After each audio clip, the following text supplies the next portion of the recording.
Hi, friends. This is Sunil from Christchurch, and this is Food for Thought. And I want to thank you for being with us today. This is a program that we do out of Christchurch, and it's a program that helps us to connect with one another, especially during this time of great challenge for our church community, for the Westerly community, the Stonington community, the national community, and of course the global community. And so this is our way of just touching base, praying with one another, diffusing the pressure, allowing us to know that there are people of great love and light all over the world, and we might not notice it in the midst of our challenge, but this program, like many other things in life, are called to help reorient us towards the light. And so want to thank you all for joining us. There are at least 9 people who have joined us on this day. We did some publicity around this day because we have a really wonderful guest. I mean, all of our guests, I'm telling you, I have been so very happy. And with all of our guests, they have given me inspiration, especially as a priest going through in the midst of this challenging time. These guests have given me insights and helped me to kind of continue to revel in the joy of relationships. And so today we will not be disappointed because we have a great friend of Christchurch. Actually, I would call him more of a son of Christchurch in that he was raised here. He was brought into ministry from the Catholic Church into the Episcopal Church at Christchurch. And I'm hopefully, and we're having some issues with technology right at this moment, but hopefully he'll be able to come and join us. And I will introduce you in a moment to him and his great work, a body of work, as he has a conversation with us. But until then, I would love to see your comments. I would love to say hello to you and know that and acknowledge that your presence here. So if you would simply say hello, that would be good. And tell me that you're here, and so that you would know that we know that you're here. So nothing yet. So I know that there are people here, but they will come on board. Well, then let me start by introducing you to who I will be bringing on, and that is Bishop Larry Provenzano. Larry has been. Oh, there's Steve. Hey, Steve, how are you doing? Welcome to you. Christy, how are you doing? Hello. Natalie, good afternoon. Thank you for being with us, of course. And Sandra, good afternoon to you. I love that icon of you.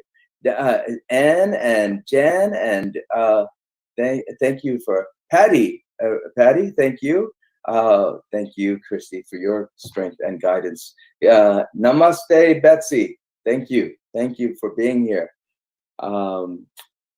Christy, I will have to tell you, Christy Allardyce just thanked me for my strength and guidance, but I should be thanking her and all of the leaders of our Christ Church.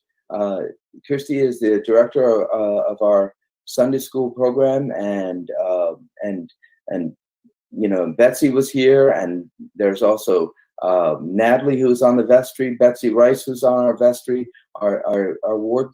All of these leaders in our church,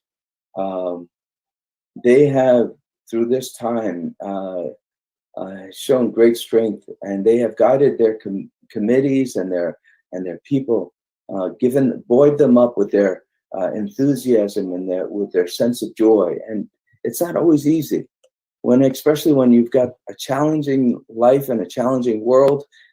It's hard to keep the light shining, and you could see it. It's happening all around us with not only the COVID crisis, but of course we have this. Recently, we've been having protests throughout the country, and now it's actually throughout the world. There are people at places in Canada that people are protesting, in France, and it's a global situation. People are protesting. And so then we have the COVID crisis, we have protests, we have also, the other day I was listening to my wife, and we were noting that there were some locusts that were coming from Pakistan into India, and I was thinking, oh my God, will India take this as a national threat from Pakistan, or will they understand that it's natural? But then there are locusts that are hitting Africa. I guess maybe I'm looking at the challenges, and I'm looking at the challenges, and I'm saying, wow, these are biblical proportion challenges, and maybe they are. But I do know that in the midst of it, in all types of challenges, that the only way we're going to be able to get through them is by our faith in God, by our understanding that God is with us. The God that was proclaimed to us through Scripture, the God that we experience in Jesus, is walking with us through these challenges, and that we are walking with each other. And so it's very important, I think, right at this time, to remember to have faith in those two things. Well, and one person who will remind us of that faith is Bishop Provenzano. Bishop Provenzano is the bishop of Long Island, one of the largest dioceses in our Episcopal Church, and we have been graced. We have been graced by his presence here because he grew up here. He was an associate rector and serving with Bishop Jocelyn when Bishop Jocelyn was the rector of this place, and he has been a wonderful friend. He and Jean, his wife, and their family have been a wonderful friend and supporter of Christ Church. And so, Ben, would you please bring Bishop Provenzano on? Okay. Hi, Bishop. How are you doing? Father Sunil, how are you? It's great to see your face and hear your voice. Yes, especially since we've been playing with this technology a little bit, and it's kind of difficult at times. Well, it's only difficult for those of us who are too old to learn new tricks. Oh, I was thinking about it. I had this wonderful picture of you, and we posted it all over Facebook. And I said, "There goes a handsome bishop. He doesn't. You don't know." You're very generous, Father Sunil. You're absolutely generous. And thank you for the team behind the scenes that made this work today. So, yeah.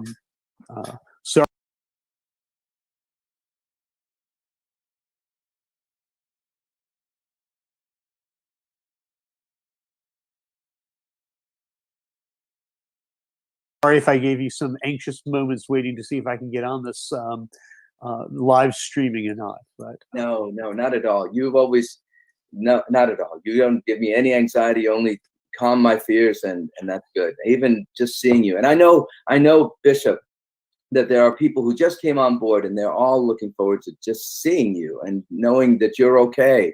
You have a long relationship with Christ Church and our community. And we love you. Well, as you know, Jean and I have lots of fond memories of our time in Westerly.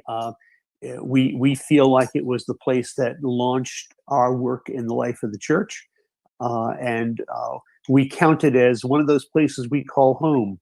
And so I really appreciate the opportunity to join you today in this, and also it's been fun to watch on Facebook the kind of progression of things at Christ Church, and seeing various people's pictures and faces. It was nice to see that a couple of those old choir members got their hair cut finally. So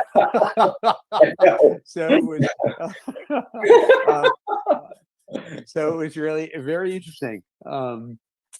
But I have to say that it's a joy to be able to share a few minutes with you, and to even laugh.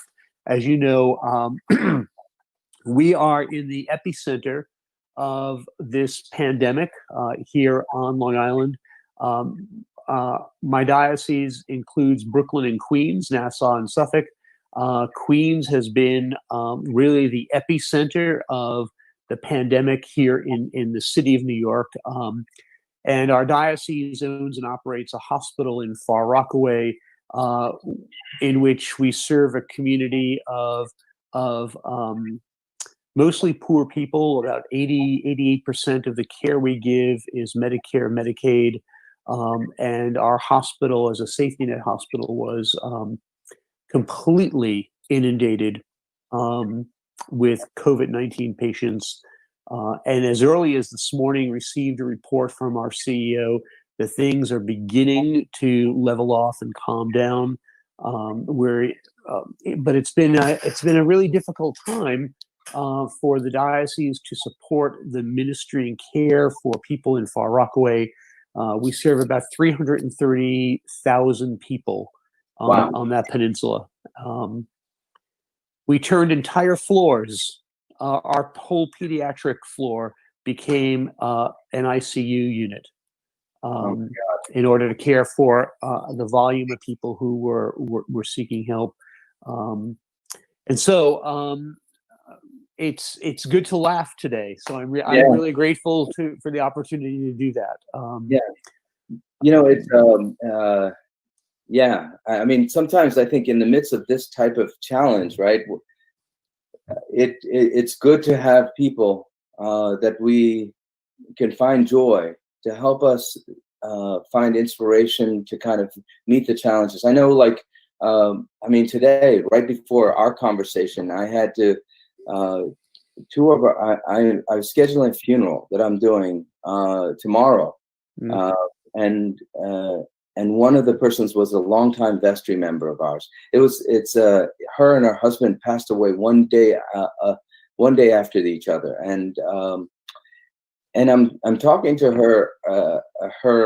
their daughter, and I want to be there. I want to be able to do what I normally do, which is kind of hold their hands, sit with them, talk with them, pray with them, and so I couldn't do that before their death. And even now, when we're scheduling the funeral that I'm going to be doing, it's going to be, less than 25 people in Connecticut. It's going to be a very small gathering together. But I'm in the midst of it. I'm saying, let's also remember to celebrate their life 1 year from now when we do the memorial service. We'll pull out all the brakes when this challenge is over. And I'm just wondering, with your diocese, you're in the epicenter of one of the most challenging situations in the country. And how are your priests? And I know that your priests are wonderful because are encouraged by you. What do you say to them, Bishop? Well, I've been asking them to focus on trying to take care of both their physical well-being and their spiritual well-being. We have tried over the last decade. We didn't know that we were preparing for this kind of thing. Asking our clergy to live a rule of life in which, out of their deep prayer and their spiritual lives, would come the reservoir. From the reservoir, they could then minister in tough situations. And we had no idea that we were preparing for this kind of thing. I've had now 3 priests who have, actually a 4th priest now has contracted COVID-19. We've had one death of a rector in Jackson Heights, Queens. Really wonderful priest who, fairly young guy who succumbed to the virus.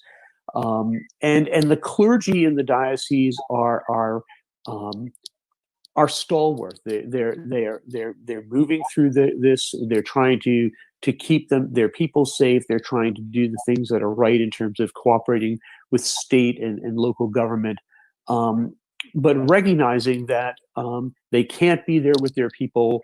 They're absorbing all of the pain of the loss in congregations. One of our congregations in Brooklyn has lost over 20 members in the last 5 weeks. all to COVID-19. And the rector there is going and doing the graveside prayers with a couple of family members, everyone masked and gloved, no one touching each other, with the understanding that in the coming year, those will all be then memorial services that will happen in just in that one parish in Bedford Stuyvesant. 25. So it's a difficult time. So the question you asked was about encouragement. I'm asking everyone to be diligent about their prayer time. We do a Zoom morning prayer and Compline from the base of the diocesan center in our cathedral every day, and everyone can sign in, and so we can pray together. We can see each other across the diocese. We're trying to provide through pastoral care. I have a canon on my staff who's in charge of pastoral care for clergy. She stays in touch with clergy, particularly if they think they're having a really difficult time, to kind of focus in on how we might be able to provide some services to them and to provide some support. But it really is. I mean, it's one of those moments in our history in which, as my chancellor said to me several weeks ago, Bishop, if we can't do this, then all that stuff you guys preach is just not for real. Yeah.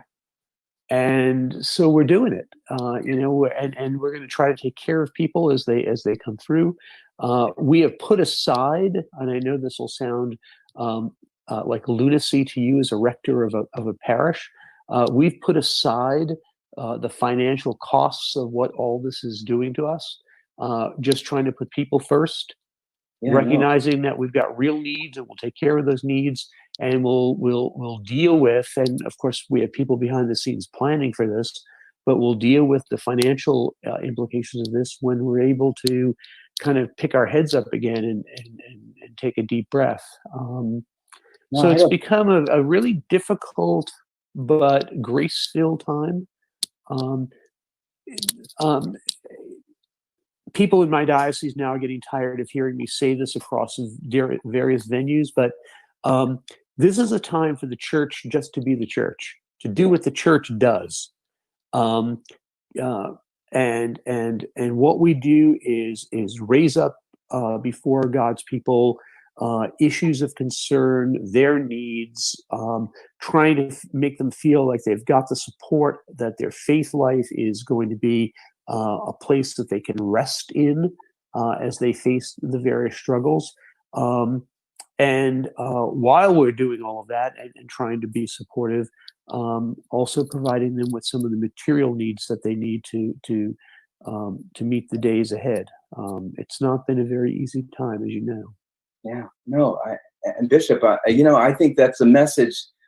I think that's a message that continues to be needed to be heard. And so I'm sure that you may think that you're repeating it over and over again, but I'm sure that it inspires your priests and your people.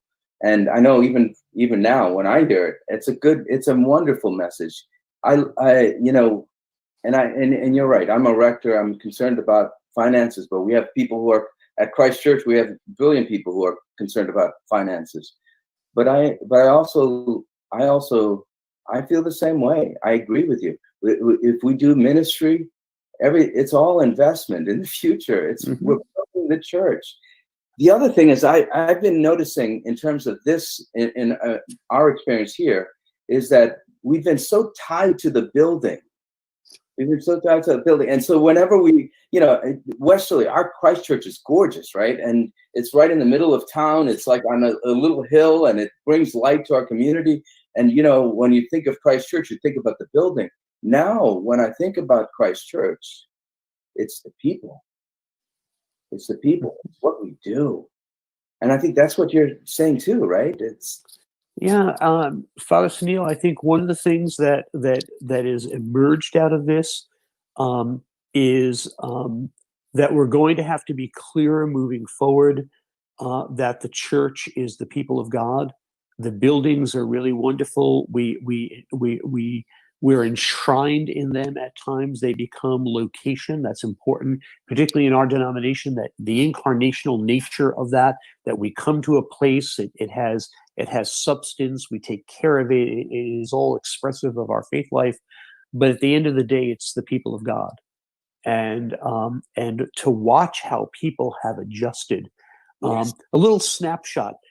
Every morning at 8:45, we have morning prayer in the cathedral. And normally I get over to the cathedral, and the members of our diocesan staff will gather. A small portion of them will come to morning prayer. And so there's usually about a dozen, maybe 14 people in the chapel for morning prayer. Today, for morning prayer, there were over 70 people who signed in on Zoom for morning prayer. And what I've said to the dean is that when we can begin to gather together again in person, we're going to have to do both. We're going to have to find a way to allow those people who couldn't physically get there anyway to keep joining in our prayer life and be strengthened by being able to begin their day that way. Because we won't go back to normal. I guess that's the other thing is that we've discovered is that everyone says, well, someday, we're going to get back to normal. I think normal's our history. Yeah. Yeah. And so what's going to happen now moving forward is going to be a very different church that's going to emerge. We certainly have reprioritized all of the things that we were also worried about before February and March. Yeah. And I think it changes our mission. It changes the way we approach Jesus' mission. Because we want to be inclusive of all of these people. So I think it's a very interesting time. I will say something to you as the rector of Christ Church. We've been having these conversations in the diocese here that singing, choral singing, is going to be a real issue. And I keep hearing from our hospital people, Bishop, at all costs, do not have people in close proximity to each other singing out. And I immediately think of the various choral groups and choirs that we have in the diocese, and I think about the rich tradition of music at Christ Church, and how will that adapt itself? I think it's a very exciting moment, a bit challenging, I suspect. It is. It's interesting because we have George Kent, who is bunky, and I'm hoping that he actually watches some of this. I did get into a staff meeting where he actually was engaging with us, and what we do. It's interesting because we have George playing a prelude, a postlude, and an offertory piece. We have his student Andrew Howell, who is now the director of Chorus of Westerly. He actually leads us in singing. Bishop, and then after, I think and then he leads us in singing. We put the music up on the screen, and we're hoping that people participate and sing.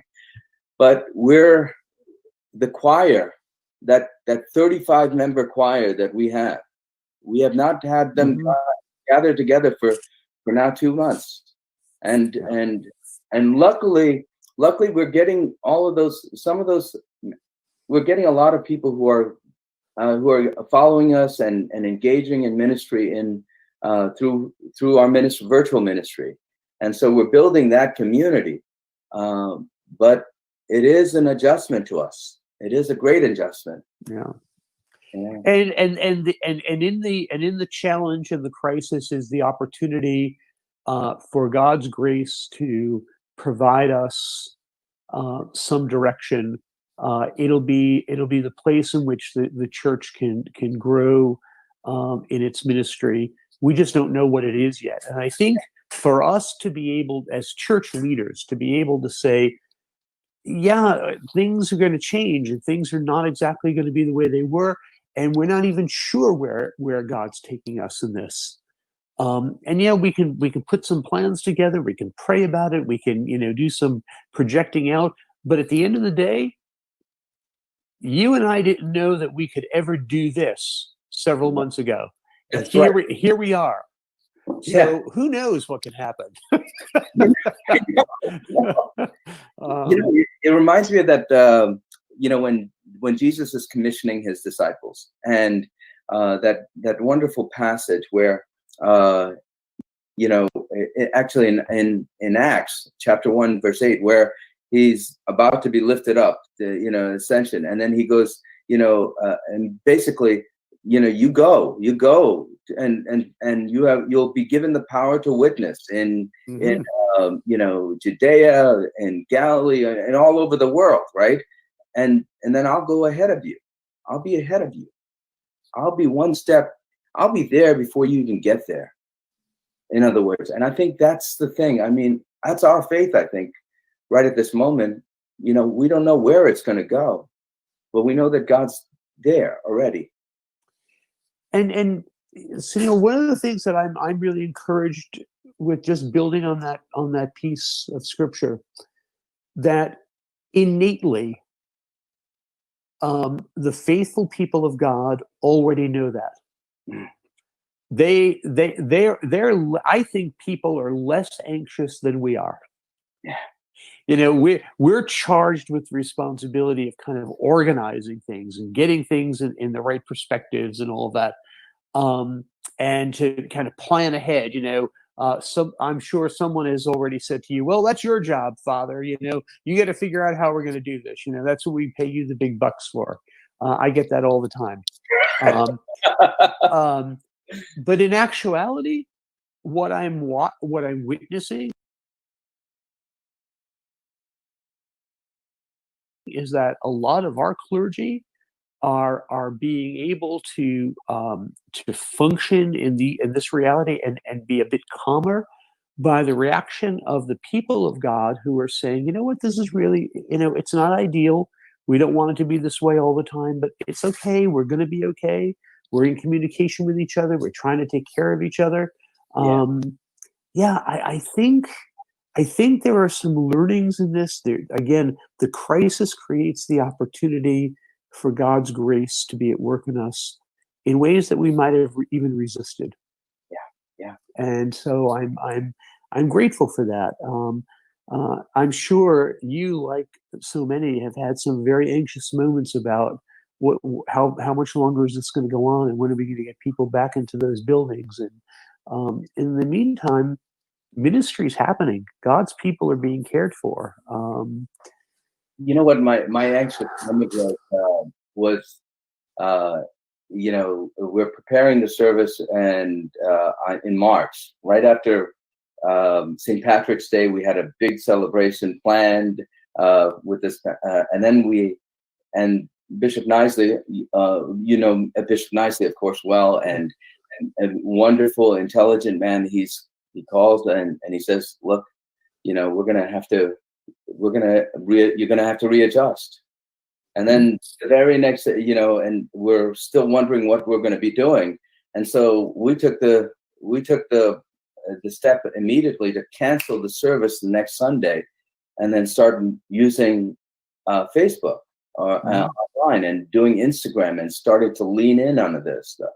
And the anxious moment was, what's going to happen? And then the anxious moment for me right now, sometimes it's like, are people going to continue to connect? And the thing is, but every time I have that thought, the next moment I see evidence of the joy that this ministry is bringing, and how people are connecting. I mean, how many people have just connected to us right now on this phone, on this call, on this interview? People are saying, "Bishop, we're hoping, you're praying that you're okay, that you're safe." All through the comments, they've been doing that, and they just love to connect, and that keeps me buoyed and up. The other thing is also, I love that crisis creates crisis is creating something. I think crisis allows us to be creative. Mhm. To meet the need of the moment, and that's what I mean. This creativity is from God, I think.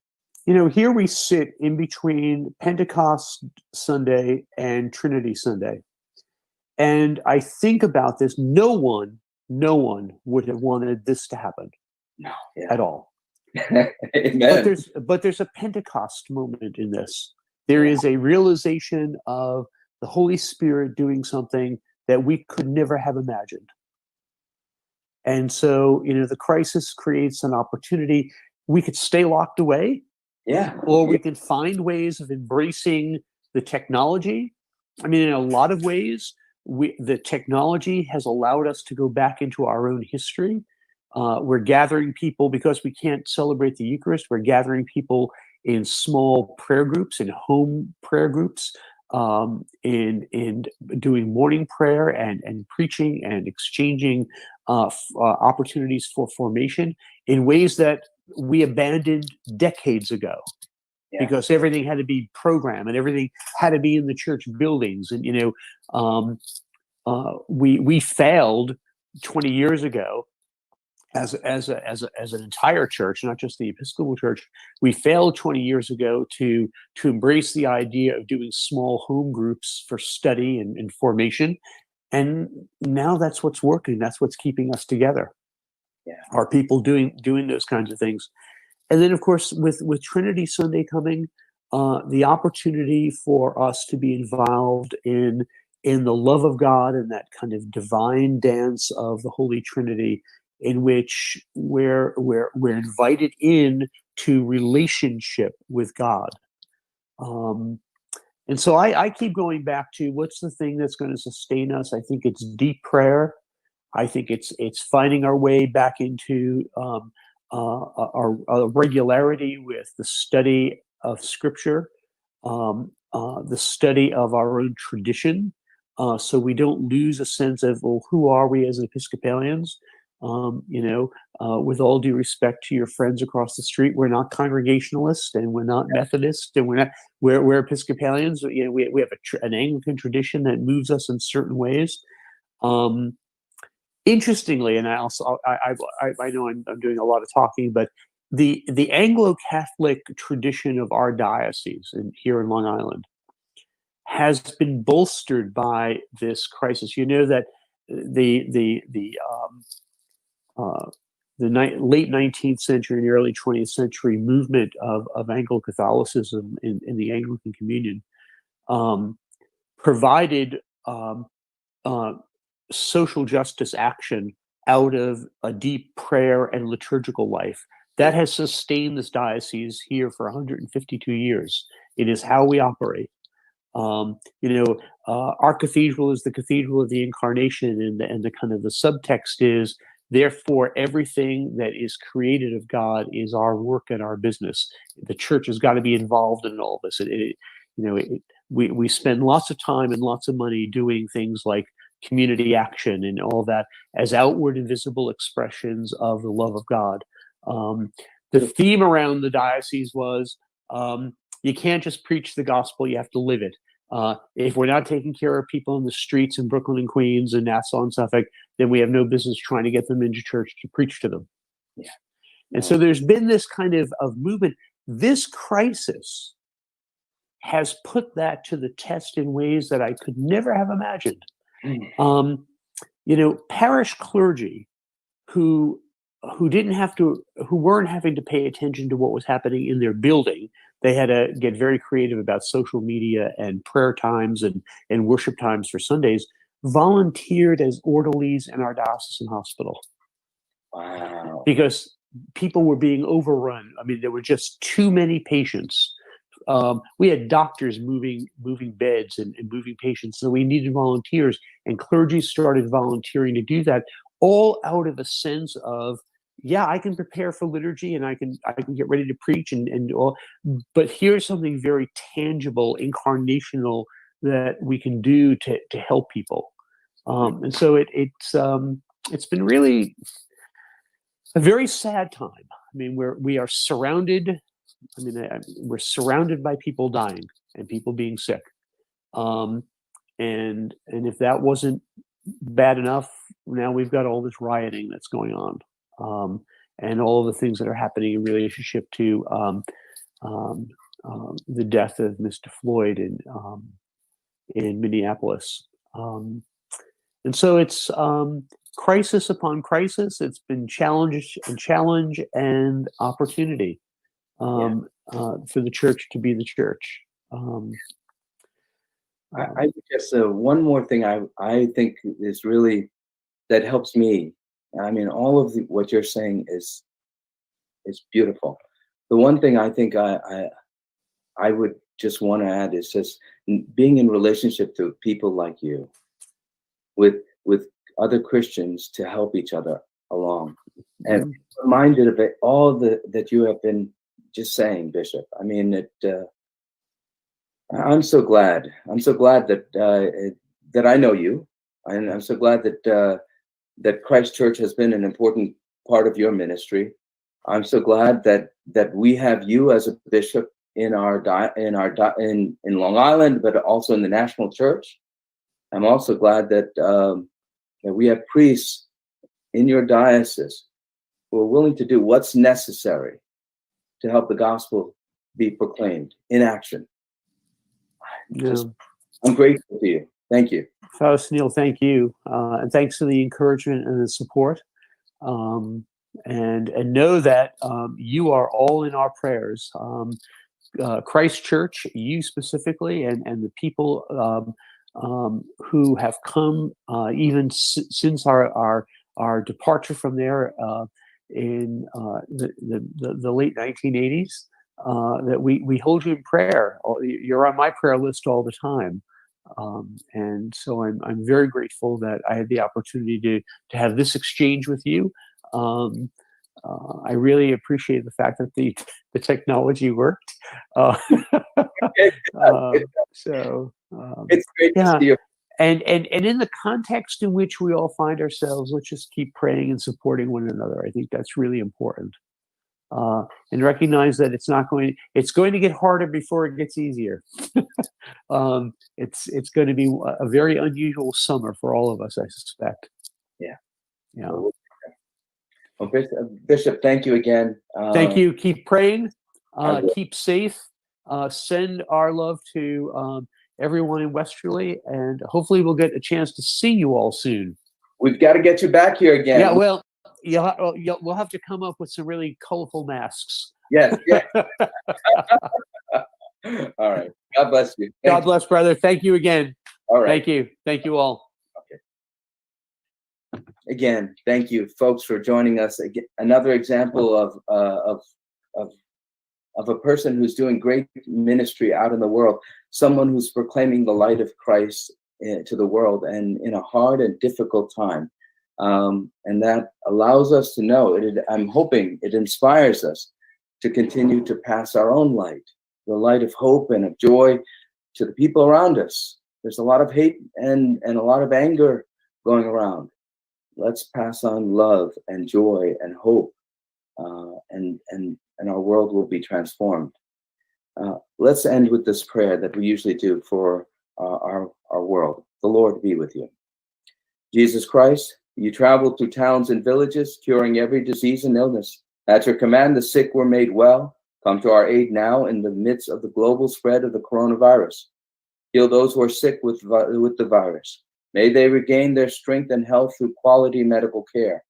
Heal us from our fear, which prevents nations from working together and neighbors from helping one another. Be present with those in authority who are making hard decisions. Support the medical professionals, emergency responders, teachers and students, pastors and counselors, and our caregivers. We ask this in your name, Jesus. Amen. Join with me in the Lord's Prayer. Our Father, who art in heaven, hallowed be thy name. Thy kingdom come, thy will be done, on earth as it is in heaven. Give us this day our daily bread. Forgive us our trespasses, as we forgive those who trespass against us. Lead us not into temptation, but deliver us from evil. For thine is the kingdom and the power and the glory, forever and ever. Amen. Friends, go in peace to love and serve the Lord and spread the light of God. Thank you.